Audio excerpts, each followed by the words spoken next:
All right, guys. Let me do one thing real quick I forgot to do. Hang on. Just one more minute.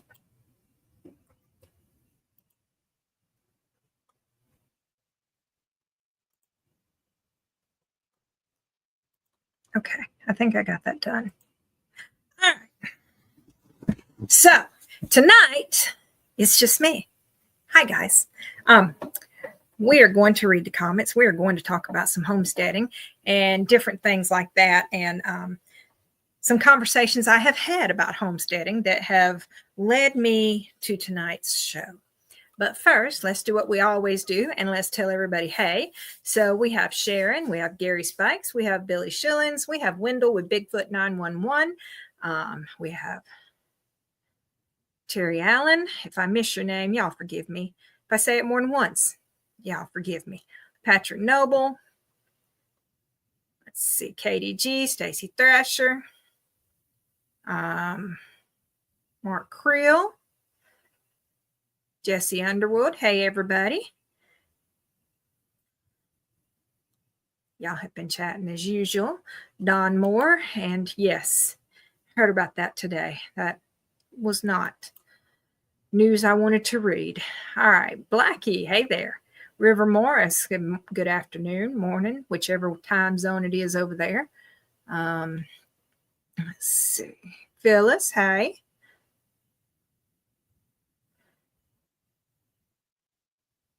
Mark does all this so much better than I do. Robert Stanton.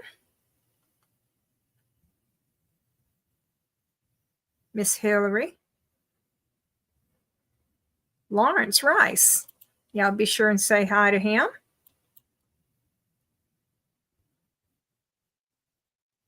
Mr. Henry.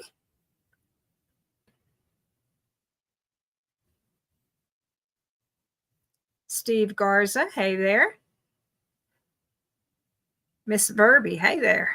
Glad to see you in there tonight. Hopefully I haven't missed anybody. Judy Wheeler, how are you tonight? Tennessee Cherokee, hey there.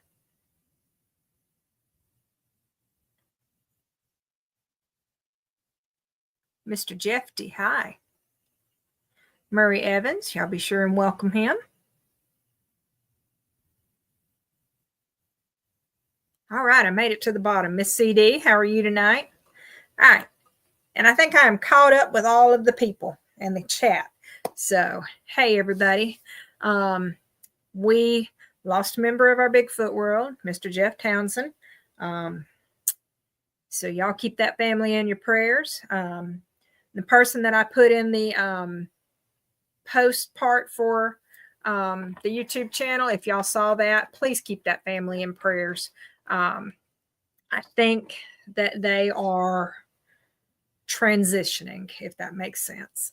And that family will definitely be needing prayers as they learn how to continue without, the father figure of their house. So y'all keep them in prayers as well. So hope everybody's having a good night. Sister is right over there. She's taking a nap, I guess. And Misty's in the kitchen. Hopefully she'll stay there, and hopefully sister will stay there. I did not pick out a plant this week, guys. I'm so sorry. I worked late, didn't get home till after 6. Barely had time to pick out a book of the week, and I just now remembered that I didn't pick out a plant. So y'all forgive me. There are tons of plants that we could talk about. This spring is coming, and there are so many plants out there that are starting to come in with these cool temperatures. Of course, in our area, they're already here. All your dandelions are sprouting, your clovers are starting, the plantains starting to come in, all of your plants are starting to bloom, a lot of your bulbs are coming up from the ground, a lot of things are starting. So y'all, there's a lot of medicine out there in the I hate to say weeds, but that's what they are. A weed is simply a plant out of place. I did a video when I first started this channel about weeds in the garden and how it was hard to define a weed sometime because I had zinnias coming up everywhere. I didn't want them. So guess what? A zinnia become a weed. Same for marigolds. Same for tomato seedlings that were coming up in different places. All the things that you have to rip out of the ground that you don't want because it's not good where it is. Those are all considered weeds. Hey, Miss Deb. Hey, Dee Dee. Hey, everybody. Miss Bobby. Glad to see all y'all coming to chat. So let me go ahead and do the book of the week. So we did this one before, and this is the emergency war surgery that I talked about before. When we got that one from Tractor Supply, we also got this one, the Prepper's Medical Manual. Now, these we picked up from Tractor Supply. They had them on clearance, but you could also order them off of Amazon or a lot of the used bookstores out there. And what I like about this one is it's not as over your head as the emergency war surgery. This one has more simple things. It's a bigger print, I hate to say, so there's not quite as much information packed in here. What in the world? Well, that was not what I wanted to look at. But there is some serious stuff in here. Apparently, that is a limb amputation, and there's first aid for that in here as well. So there's all sorts of things in here. Steps for sutures, tells you how to do different ones, how to treat burns, care of stroke victims even. This is terrorist chemical attack, black widow bites. I mean, I'm just flipping through here and just finding all sorts of stuff. Different types of medicines and stuff that you should be prepping and all that stuff are in here as well. So this is a very good book.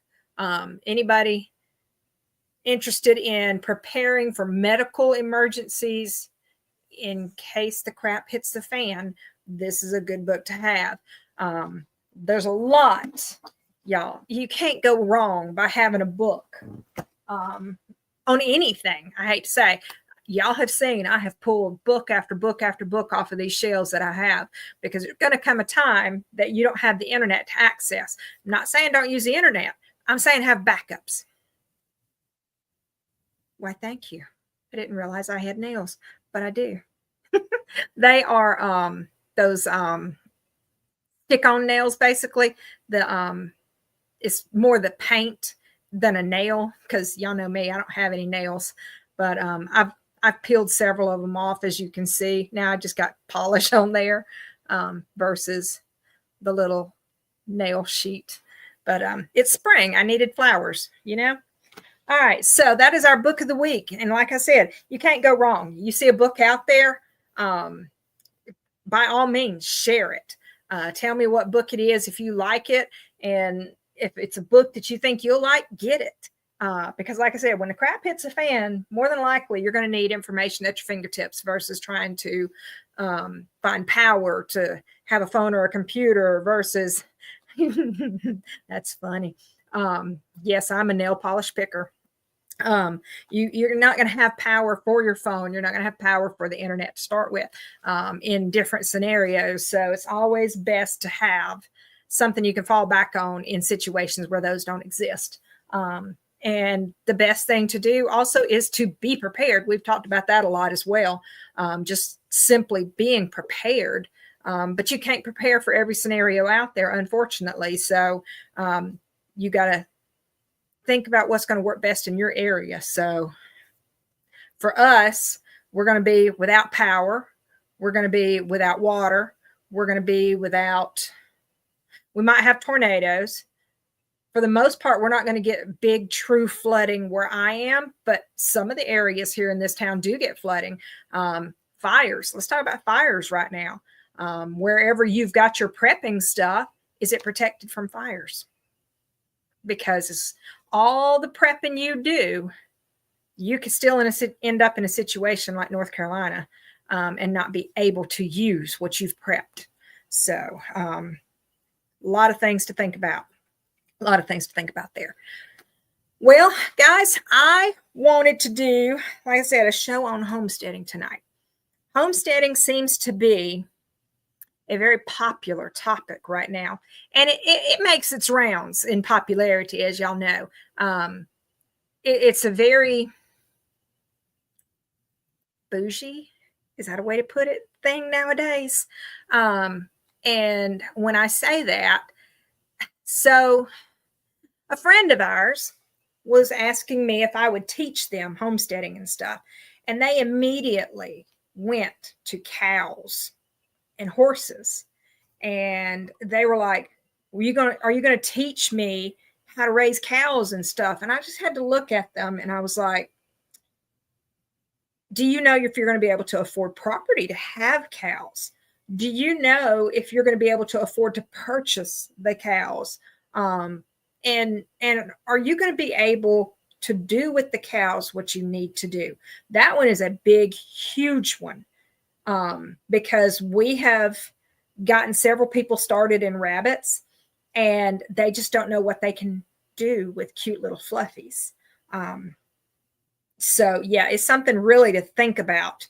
But when you're starting out homesteading, you don't have to start with the whole big picture. You can start with just a little tiny bit and add to it.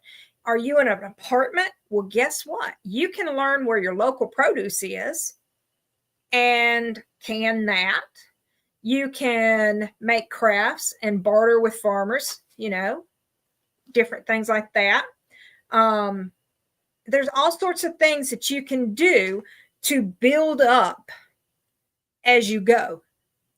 I told this person that the first step for them, and I did mean this for that person, and it's true for a lot of people, especially nowadays, because we're so busy, we don't eat at home. We eat out a lot.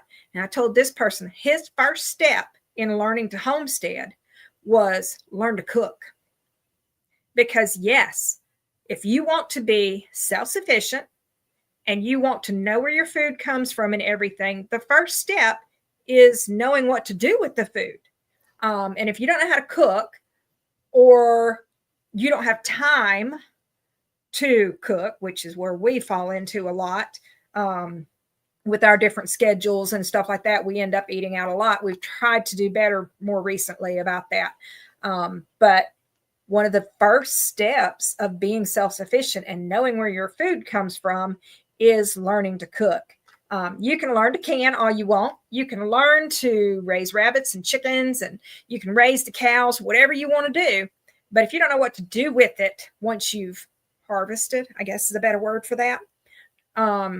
If you don't know what to do with it, then you've just wasted all that energy and you're not benefiting from it. So learn to cook. Okay. I told this person, I said, what's your favorite food? Learn to make it at home. Once you've learned to make it at home, learn to grow it. And then go from there. When you get ready for animals, start small. Chickens, rabbits. I told him where he is right now. He could have a small flock of chickens, a couple of chickens and a rooster if he needed a rooster. You don't have to have a rooster to have eggs. But if you want to be self-sufficient, you've got to have the rooster to fertilize the eggs so that you can hatch them later. That way you don't have to go to the stores and purchase chicks or grown chickens later. Y'all, I am ignoring the comments tonight. So if you want me to pay attention to something, put it in highlights. I mean, not highlights, capital letters or something, because I'm trying my best to ignore them comments. Anybody wants to come on the show, let me know. We're talking about homesteading. I want to know what y'all's thoughts are on the first things homesteaders should learn and what homesteading means to you. I know we have a lot of people in there that are homesteading and their version of homesteading.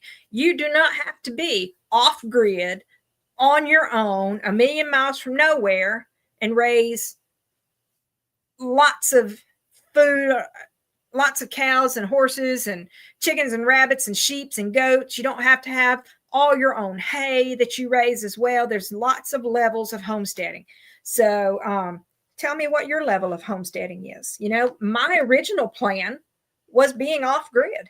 But the more we are trying to be off grid, the more we're finding it difficult to give up like the crock pot and things like that. And while yes, you can run a crock pot on solar, you know, you've got to watch the amperage and the watts and everything that you are pulling from your system with all the different appliances that you use.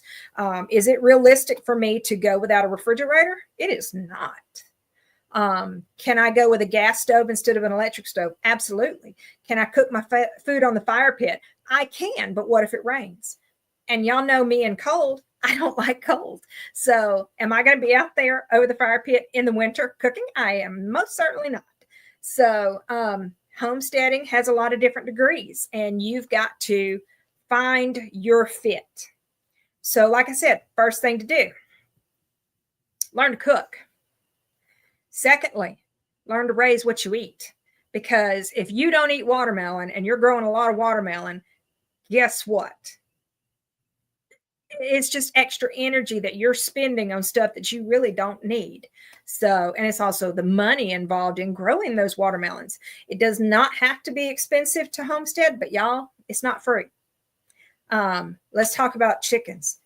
All of the world is getting into chickens right now. And not a soul has thought about the cost going into, yes, Miss Sherry, that is 100%, because you have to be able to do that in order to have anything, because people will come in and take it if the crap hits the fan. So, and you have to be able to take care of yourself. So protecting yourselves and being able to medically take care of yourselves as well. Those are two things that you need to know as well. But yeah, chickens. It depends on your situation of how much of a Fort Knox your coop needs to be. And that coop can be expensive. Mine is the price of 5 cattle panels and zip ties and plastic netting to cover it. Now, my chickens, they free range, and a lot of times they're sitting on top of my chicken coops, but we don't have the predator pressure at our place that a lot of people have. So we can get away with plastic netting instead of true hardware cloth or preventing stuff from digging under and stuff like that. A lot of people cannot. So you've got to be able to count in the cost of the housing. The other things you've got to count in. My chickens, they eat the cheapest feed out there. They eat a pellet because they waste crumbles like nobody's business. And once that crumble hits the ground, it's gone. It just blends right in like sand. My chickens do not get all the mealworms and everything that everybody's feeding their chickens. My chickens are livestock. They're not pets. But that is not to say that you don't need to do that or that you shouldn't do that, because mine free range. Mine get access to protein that a lot of people's chickens do not actually get. So if you have chickens in a pen situation where they are cooped up and they're not getting to get out and find all the different sources of feed that they need, then you're going to have to supplement. My chickens have access to a pile of marble dust, basically marble chips. Guess what's in that? Calcium. My chickens have access to all sorts of grass and plants, and what's in those plants and grass? Bugs. They have all sorts of extra protein that they can eat. So we don't feed oyster shells. They get plenty of that already on their own. So for me, my cost is not that expensive. When I sell eggs, people bring me cartons, so I don't even buy cartons. I don't sell like to the point that I need a license or anything, and it's word of mouth basically. So I rinse out these cartons and just reuse them, so I don't have cost in that either. So it's some things to think about, when you sit down and you go, oh, I want chickens, because it's got to be cheaper than buying store eggs. It's not always cheaper, guys, because that right there is a big, huge one right there. If you have those coops, guess who's got to fix them when the wind takes off the shingles? Guess who's got to fix your fencing when limbs hit it or wind blows on it and picks the coop up and sets it down somewhere else? Yes, I've had that happen. There's a lot of stuff that you have to do. So don't think, oh, my time doesn't cost anything, because it does. It costs a lot. So make sure when you start doing that, you can afford what you're doing. Like I said, not everybody has the place to house cows. We have 20 acres, but we've got to fence it in order to have cows.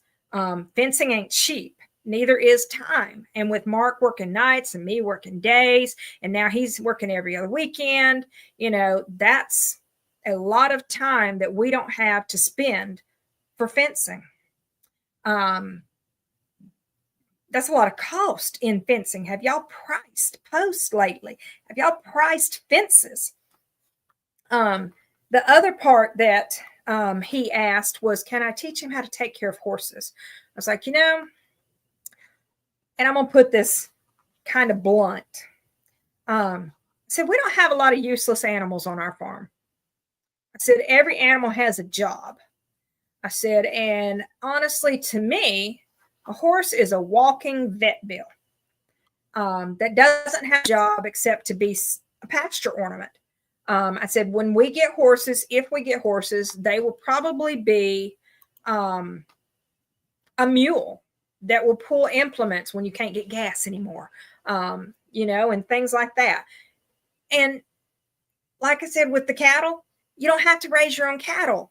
You can trade. If you're growing the crops, a lot of times the people growing the cows aren't growing the crops because they just don't have the extra time.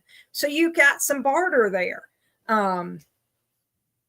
We love to can and put up our produce and all of that. Yes, Spencer, is extremely hard. I'm trying to ignore those comments. Thank you for calling me out there.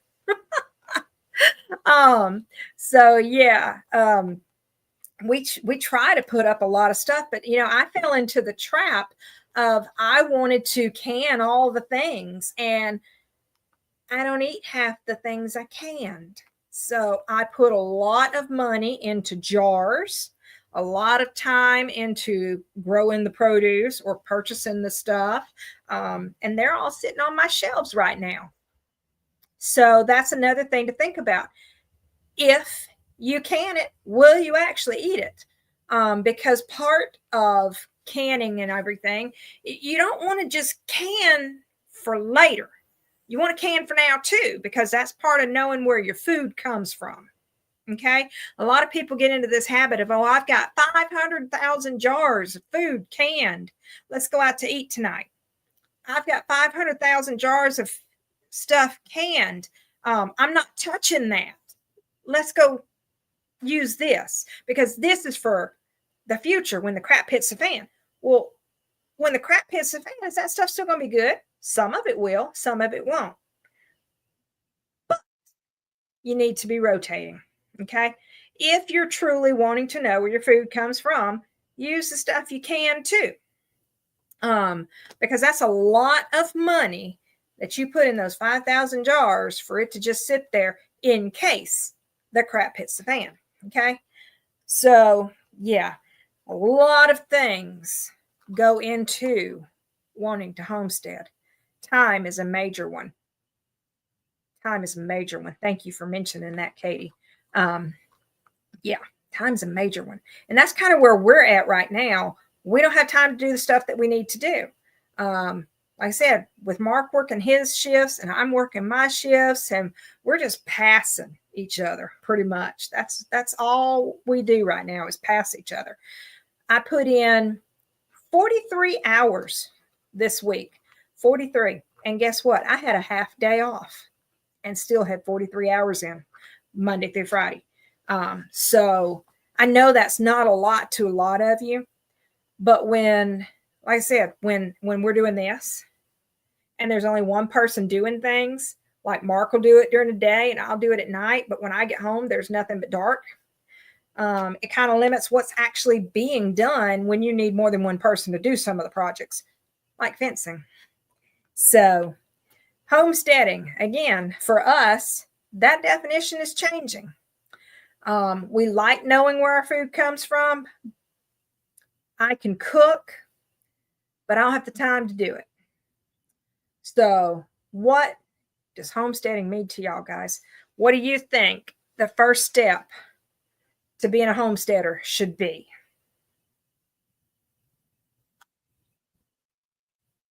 Let's see what some of y'all's comments are.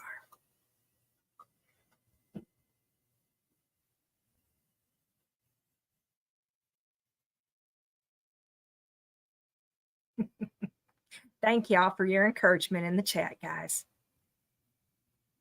Water, 100% water. Do y'all know how many chemicals are in the water? I mean, it's amazing. I remember in school, we had a spring-fed water system. And we're not working as hard as we used to, Mr. Moore. But we had a spring-fed water system that supplied the whole county with the water, or it may have just been Cedartown's water. I can't remember. But my science project was to show how bad things were in water. Okay. So I did the Petri dish thing. I got water from here and I got water from here and I got water from the faucet and sent all those Petri dishes off. And man, when that water came back, I mean, it was shocking. I did not want to drink the water anymore because some of the water I had collected out was better than the water that was running through our water systems. So yeah, make sure you have water. So especially in a crap hits the wall situation, you need a good source of water. And if you want to know where your water comes from, you might want to think about getting these water filter systems that they have out there. So yeah, we do not have a water filter system here yet, but it's on our list. And yeah, fluoride in the water. I mean, the Clorox, or not the Clorox, but the chlorine in the water. And nowadays the people dumping medicines down the drains, or drugs down the drains, that gets into your water system. So that there's no telling what all is in our water systems anymore. So if you can find better water, by all means, but it's got to be affordable. So, and yes, potatoes. Somebody was telling me about was it purple fleshed gold potato that had a higher glycemic index than a regular potato, but it wasn't a sweet potato. It was like a starch potato, but it was better for you than the regular white potatoes, even better for you than the gold potatoes. And we're going to try and grow some of them this year, I think. So, but we've got some potato slips, sweet potato slips on the way. There's 3 different varieties that are heirloom varieties. So we've got those coming. Shoot, we raise chickens here. So I always have a source of meat if I want it. We raise rabbits here. So again, there's a source of meat here if I want it. And to me, I can harvest rabbits better than I can chickens. And the rabbits taste like dark meat. They have the same texture, kind of. It's not a Yukon Gold, but I don't remember what the name of it is. It's got a purple peel with a gold on the inside. And this is supposed to be better than the Yukon Golds even. I can't remember what it was called. Let me see if I can. Hold on. If Mark is in here, maybe he can comment what it was because I don't remember.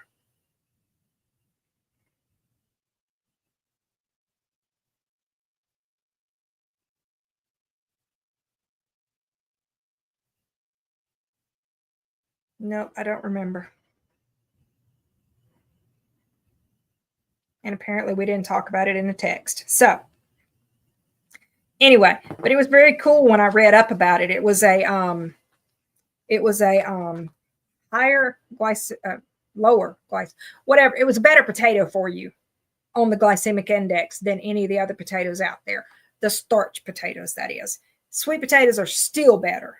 But yeah, so potatoes are awesome. Regular potatoes should be in the ground now. Sweet potatoes, depending on when your weather's warming up in your area, be good for that time. You can live off of the yard even if you had to. Watch this. Mark's right all the time. Ha ha ha ha ha ha. Yeah, yeah. Anyway, so yeah, maybe Mark will hop in here and say what the name of that potato was because I can't remember. And we are growing our potatoes in buckets this year. That might have been it. Let me look and see. Hold on.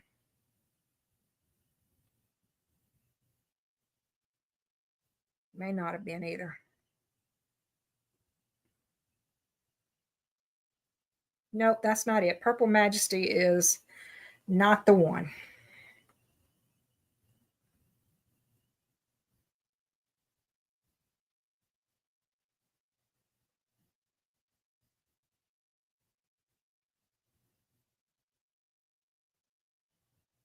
Darn, now I really want to know what that is.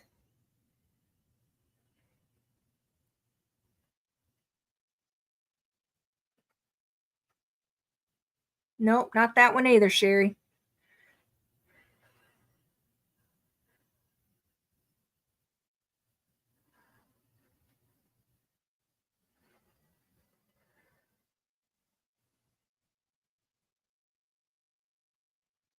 Of course, now I'm never going to find it.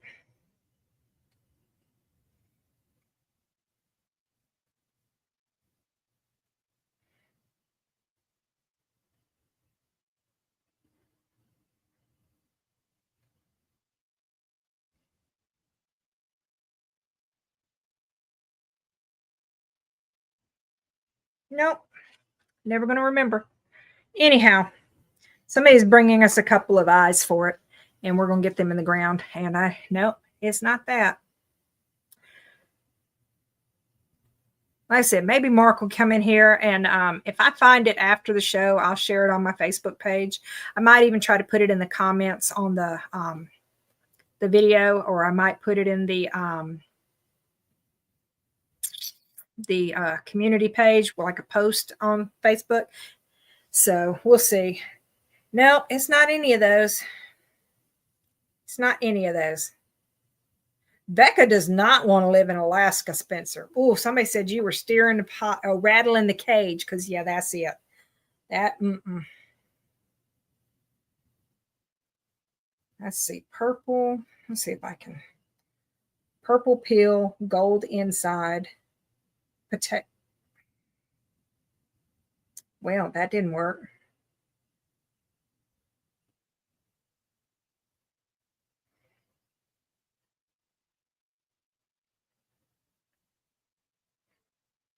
Yeah, just bear with me.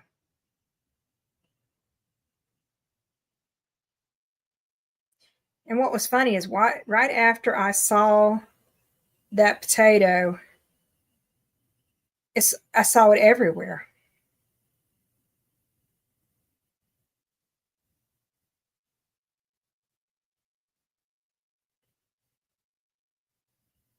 Let's see. Yep, I can't think. It's not huckleberry blue either. Not any of those. And he might have been. I used to watch Coghill a lot. We don't watch them much anymore.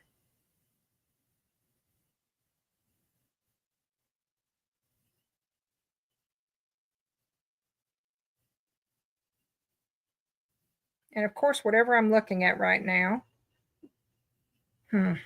Done. It's a video instead of a. Anyway, moving on. It's not any of those potatoes, guys. It's I cannot remember. So, like I said, y'all just be watching for a post afterwards. So steps for homesteading. We're not talking about crap hits the fan here. Steps for actually homesteading. Be able to protect yourself. That is important in any given situation. Water is important in any given situation. Learn to cook. Learn to cook. And then learn to grow what you cook. And learn where your local people are that you can barter with, and learn what you can barter with. Good book to forage in a desert climate. Ooh. I don't have any ideas. I will look around and see if I can find something. Anybody else have any ideas on a good book to forage in desert climate? That's a tough one. And we don't have desert where I am, nor will I ever be where there is desert to forage, unless somebody picks me up and drops me off of one. Yes, Miss CD, that's another good one. You need to learn how to use tools. You need to learn how to do simple repairs, kind of like the book we touched on last week. If you don't know what a screwdriver is, learn. If you don't know the difference between a Phillips head and a flathead, learn. Learn how to use it.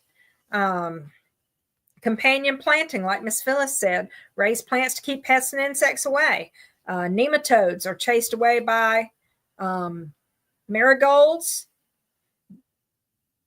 Basil will keep away some deer until they get used to it. There's a lot of plants that you can plant with each other that don't hurt each other. One of the best plantings that I read about for my situation was putting garlic in with the strawberries. That one kind of was like, wow, never would have thought about that. Or asparagus with the strawberries, because that way you've got asparagus that you don't ever pull up, basically. I'm not putting mint in the ground, Miss Phyllis. You need to keep that stuff in a pot, because that stuff will root everywhere it touches, and it will go through the bottom of the pot and into the ground too. Tomatoes and marigolds are definitely good pairings. So yeah, learn companion planting. Also, learn how to get away from the 3-foot row spacing in 50-foot rows that our elders used to do. It takes so much work to maintain. Learn square foot gardening, basically, where you do more of an intensive gardening style in less space. That.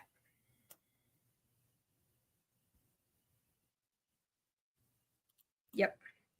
And this is 100%, like I said last week, people used to ask me all the time, how'd you learn to do that? By doing it. I have not always had people to do it for me. And while Mark will do it for me, it doesn't mean he has to, because I can actually do a lot of things myself. Shh, don't tell him. He knows, but don't tell him. I appreciate the ability of him to do things for me. But he is not expected to do things for me, because I can change a light bulb. I can change out that ceiling fan right there if it goes bad. I can do plumbing. I've changed out toilets, fixed drains. I have done a little bit of it all. I am not a mechanic, though. Don't ask me to fix your car. I don't know nothing about mechanicking. So the green stalk, vertical, and they do have sales. I am not a fan of the green stalk. It dries out too fast. You can't put big plants in it. I don't have anywhere that is stable enough for it, because the wind will just knock that sucker right on down here. But a lot of people like the green stalks. I would just rather put everything in the ground or in a container. My potatoes are in a container this year, simply because I didn't have time to dig holes. And I don't like to go back and mound it up through the year. I'd rather put it deep in the hole and be done with it. versus hilling it up so much. So, yeah, for herbs, some herbs is good.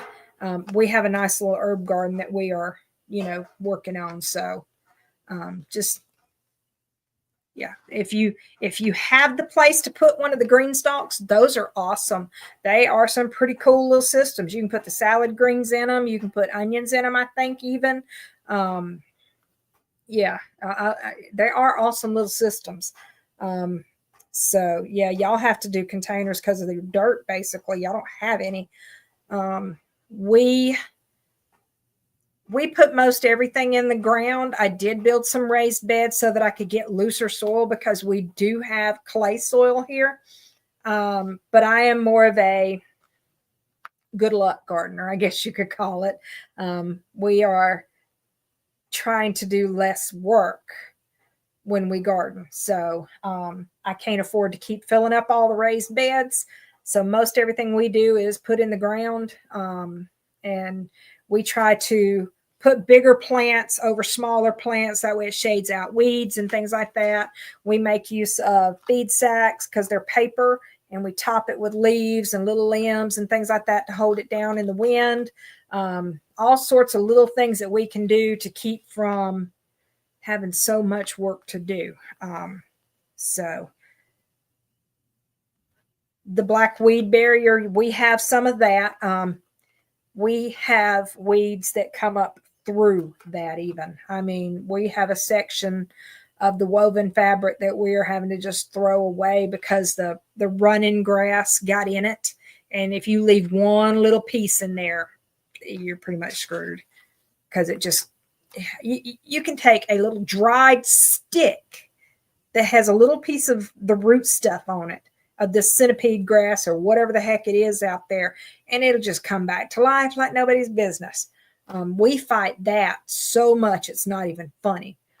Between that and the marigolds out in the big field and the passion flower, believe it or not, the maypops, those are awful out there, and they will wrap around the bush hog blades and the tiller blades. And I mean, but yeah, so we try to do more of a feral style gardening, I guess you could say here, something that's more sustainable. Poison ivy, gosh, yeah, that and kudzu. And I hate to say it, wisteria. Wisteria is from the pits of Hades as well. We have just sprouting up in different places. And y'all, I'm going to say another one. Y'all know I talk about weeds and things, that weeds are just plants out of place, right? No. One of my plants that is a weed right now, y'all are going to think I am crazy. I planted 11, 12, 13, maybe 14 elderberry plants. Okay. They are trying to spread out of where they're supposed to be. But ever since we planted those, we had one come up in the front yard. They are all over the property. And it's just amazing. Everywhere you look is more elderberries, and we're just cutting it down because it's like weeds, having to pull it up. It's just awful. Have I used pigeon poo as fertilizer? I must say I have not used pigeon poo as fertilizer. I don't have a source of that. We have used quail when we raised quail, but you have to compost that. And I'm pretty sure with pigeon, you would have to compost that as well, or maybe you could do a compost tea with it. But yeah, most of the time, any of the bird poos, they're going to have to go through that heat so they don't burn your crops. I'm with Jean. We use rabbit poop, cold fertilizer, same for goat, same for sheep. All of those are a cold fertilizer. They don't have to be composted. I filled a raised bed with nothing but straight poop one time from the rabbits, and that stuff grew some amazing crops, and it held moisture. But that was also the downside. The rabbit poop held moisture. So like I planted potatoes in it, and the potato buds just rotted because there was so much moisture. So yeah, it was amazing. Oh, wow. Beautyberry. Now there was a place we went looking over in the dollar community here You'll hear Mark mention that area. And I swear we just went walking through a beautyberry forest. And we brought a couple of the plants home from there. They had plenty to spare, so they didn't miss the couple we brought home. But yeah, it's just that one area. I have never seen so many beautyberry in my life. But elderberry for me is that bad. It's bad. Yes, alpaca is a cold compost also. Deer poop, if you have enough deer poop, yes, put it in your garden. It's cold poop. It's garden gold. So, yep, composting is awesome. It's another way of knowing where your food comes from because you're not using as many chemicals. But let me say this, if you're feeding your animals chemicals, it's going right into your poop as well. A lot of people don't think about that. So just something to think about. What was I about to say? Yes. All your bird poops are hot and they will burn the roots. So yeah, you got to be careful with those.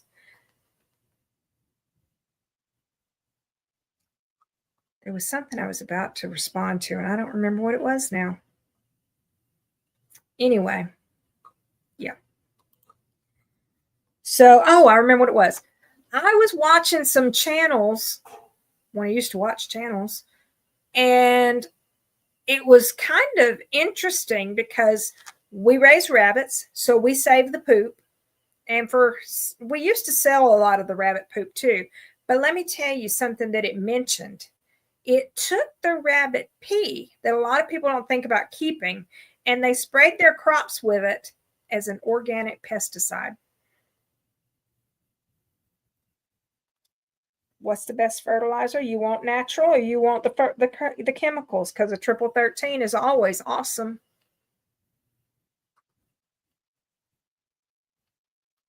You want something that's got phosphorus in it. You want something that's got some nitrogen in it because nitrogen will grow the plant, but you don't want the nitrogen to be the highest number because you don't want to grow more plant than you do the fruits. So then the phosphorus and all that is very important as well. You want to water evenly for tomatoes because tomatoes will suffer from that. Uneven watering gives you cracks. It also gives you the blossom end rot. You need some calcium in there, but you can't put the calcium in immediately. Like when you plant, it needs to be in the soil to be where it's a broken down thing. Now, a lot of people do say I put calcium in when I plant. And they've gotten lucky with it, basically. If you're using lime helps your plant take up all the chemicals that it needs, or not the chemicals, but the nutrients that it needs. So you can kind of ward off some of the blossom end rot. The blossom end rot also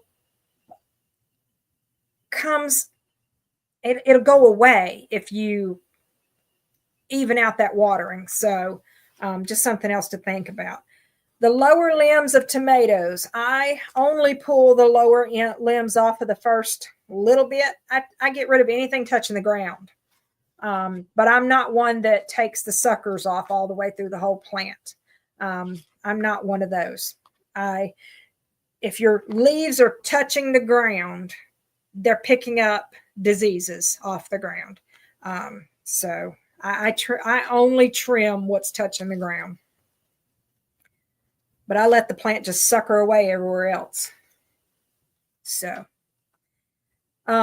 triple 13 is a really good fertilizer, all around nutrient wise. It doesn't matter if it's organic or if it's chemical based. Most of your organics are going to have low numbers. Most of the organics that I have seen are going to be like 3 and 5s. Most of them. So there are some that are higher, but most of them are low. So organic fertilizers, if you're purchasing them, tend to have higher pricing in smaller quantities, but you also have to fertilize with them more. You have to use more of it to actually get what you need. So sometimes it's better to go ahead and get that chemical, I hate to say. We use triple 13 when we plant. I think Mark uses triple 8 on peas. Don't quote me on that. And he uses nitrogen on corn, and I use nitrogen on onions and stuff like that, because all of that is just growing green until a certain point. So yeah, the most important thing that you want is organic matter in your soil. If you don't got worms, you don't have good soil. You should have some. Yeah, that's important. I hate to say, peaches is the hardest crop to grow. They got so many treatments that they need. Somebody asked me today how to go about planting a peach tree and a weeping willow that they just picked up on impulse. And I was like, how big's your yard? You bought a weeping willow? A weeping willow for your little yard? Okay. And then peach tree. I was proud the kid bought trees even, and one of them being a fruit tree. But a fruit tree, being a peach tree, is the one that takes the most chemicals out there. You have to fight those worms like nobody's business. And we have not sprayed ours yet. So we're already behind on the game. But that's okay. I'm okay. I didn't get any fruit off of my trees last year. All of the fruit we had got worms in them because I didn't spray. I needed to spray and I didn't. So hopefully this year we'll get the spraying done and not have to buy them from the store. Yeah. And I don't think any of our apple trees are ready to produce yet. I think we're still probably 3 or 4 years away from any of our apple trees producing. But we got plenty of muscadines and we got plenty of blueberries. So that's what we're kind of working on, is the long-term stuff more than anything right now. We've planted a lot of apple trees. We've planted up some pear trees. We've planted the peach trees. We've got the blackberries everywhere. Thornless blackberries that are supposed to be good. Yeah, and our buds are opening. So yeah, I think we're probably going to miss out again. We've got hickory nut trees. We've got pecan trees. We've got all the blueberries. We've got some strawberries. So we're working on the perennial stuff. We've got the muscadines and the scuppernongs. Neem oil is awesome stuff. Let me caution everybody again about neem oil and organic pesticides. A pesticide is still a pesticide, whether it's a chemical or whether it's organic. If it'll kill a bug, it'll kill a bee. So if you're switching to organic because it won't kill the bees, guess what? It will kill the bees. Okay. Spray your neem during the period of the day where the bees are not out. Okay. Just keep that in mind. Okay. If it'll kill a bug, it'll kill a bee. It doesn't matter if it's chemical. It doesn't matter if it's organic. If it'll kill a bug, it'll kill a bee. We like neem oil too. That's one of the best ones that I like. But you got to spray it. The bees are usually in the mornings and in the afternoon. So if you spray in the middle there, it's usually better. You don't get the bees as bad then. So yeah, our fruit trees, I'm hoping, yeah, after sundown is good. That way it's dry by morning. So winterberry bushes were not touched. Still has all the red. Oh, nice. That's not good though, because that means your robins aren't showing up. Huh. And see, this year we've seen more birds than normal. Oh, let me take that comment off the screen. I just saw that. Sorry, guys. Yeah, this year we've had more birds that I've been seeing. I haven't seen a robin yet, but we've seen a lot of cardinals and all that. So I haven't paid attention to whether or not they're eating anything yet. But for me, our own animals are the problem. We have the black astrolot pen that's over on this side of the yard. And then right here in the front yard, I've got this one little set of Easter eggers. And then over here is the rest of our chickens, the coryza crew, as I call them.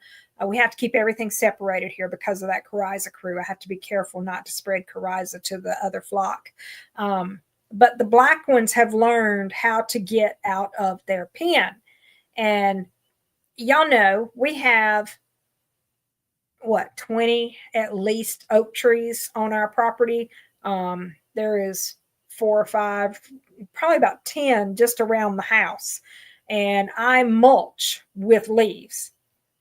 So every flower bed around the house, these black chickens are getting in the beds and scratching everything out. Y'all know my irises that are planted in different spots? The ones on the driveway that most everybody has seen, they're okay. But the new ones I planted last year are over on this part of the house underneath beds of leaves. I'm praying that they're not getting all scraped up. Mark has raked leaves back in the beds, and I have raked leaves back in the beds. I came home today to just leaves everywhere from where these chickens have got out there and scratched everything. And I just hope they're not damaging the irises and stuff up under them. But yeah, my own chickens is my problem versus the wildlife. So we have a lot of cardinals. Yep.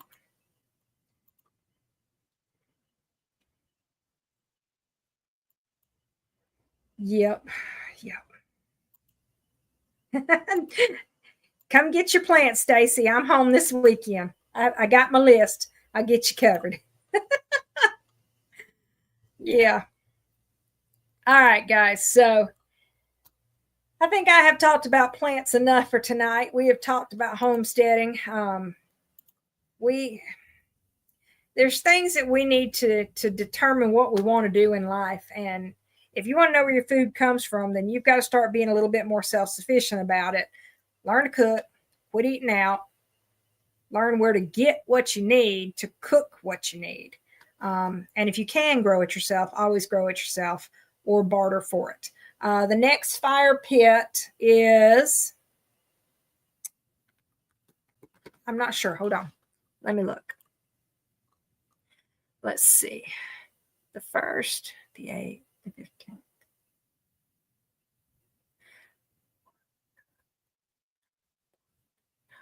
I think April 5th is going to be the next fire pit night. And I think we're talking about doing it at the gristmill. Do not quote me on that. But I think it's April 5th. Mark's work schedule. So it was the 1st of March, and he's off every other weekend. So if you count it up, the 1st of March was the fire pit, and I think the 5th of April will be the next one. But y'all it's every other weekend. So if we can't have it on the 5th, then we won't do it in April probably. We'll have to skip because the next weekend he will work. So as I was saying, guys, we're going to go ahead and we're going to probably jump on off of here. Dang, turkeys. Oh, dear. Anyway, so think about what you want, what your version of homesteading is. What is it that you want to get out of being a homesteader? Do you just want to prep and be prepared for crap hits the fan situations, or do you actually want to live a more self-sufficient lifestyle? So lots of things to think about.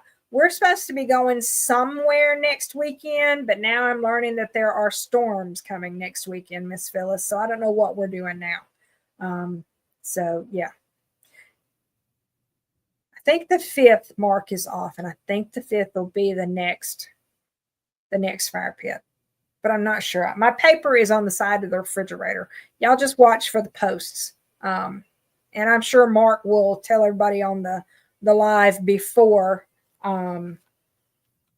it happens. Hang on. Our book today, Miss Tammy, picked this up from Tractor Supply.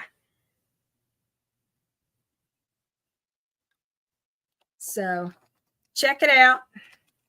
Like I said, this is a pretty good one. It's not overly informative like the emergency war surgery was. It's more of a practical book. So it's another one that I would recommend for beginners. But I will caution you, Miss Tammy, there is a page in there that I had to close real fast because it was an amputation. So it was how to care for an amputation. It didn't tell me how to do the amputation, but it told me how to care for it. And I just had to go, not a picture I wanted to see. So be prepared for stuff like that.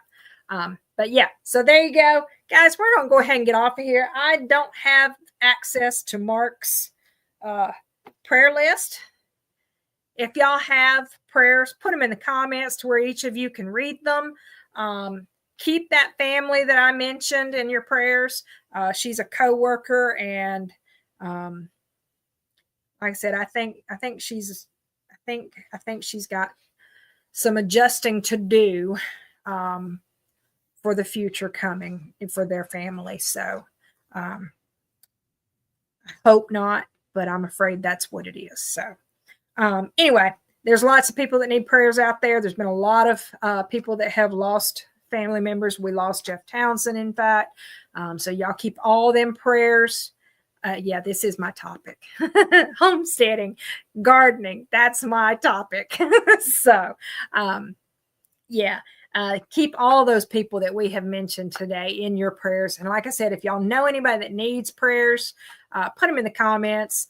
We know that Gary is still recovering. We know that Roger is still recovering. There's so many people that have had surgeries and stuff that are still in recovery. Pray for all of them. Pray for those that have been sick. Pray for all those that need prayer. There's a lot of hate in our world right now. And I'm not even going to go into all that, but there's a lot of hate in our world right now. And the whole world just needs prayers. So we're going to carry on. Yeah, that one especially. Pray for everybody. Oh no, I hate to hear that.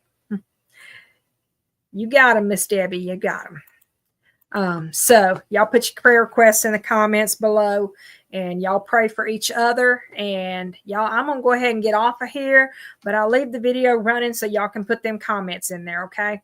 And y'all have a good night. Any questions y'all have on? Oh my goodness, Stacy. Is he going to be able to drive? I'm sure he will, but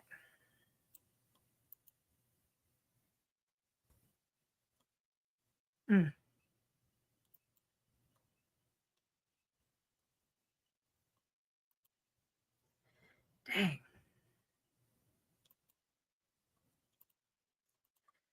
Anyway, so y'all, like I said, pray for each other. I'm going to leave the comments up so y'all can keep talking after the chat. And we will see y'all again later. Hopefully Mark will get a video out this week. I don't know if he will or not, but maybe. We'll see. Y'all have a great night. See y'all.